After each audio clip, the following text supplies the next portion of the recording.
Hi, I'm Jason Stahl, editor of Body Shop Business. Today's body shops are looking for ways to increase productivity, save money, while at the same time improve quality. Sometimes a review of how some of the basic processes are performed can lead to significant improvements.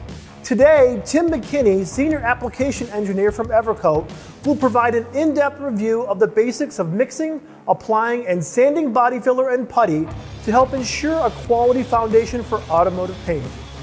Tim, one of my first questions is, why do you need to clean? Couldn't you just sand off the dirt? Well, that's a misconception actually, because what happens is the contamination that's on the surface will be picked up in the abrasives.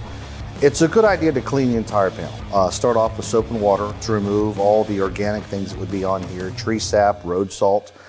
Then follow that up with a second step by using a wax and grease remover to remove the wax, the grease, the silicones, because those obviously won't come up with soap and water. And I even take it one step further and say clean the whole panel. That way you can make sure you're identifying all the damage in the one process. Maybe a good opportunity for an upsell in the process as well. I'm Jason Stahl. Thanks for watching.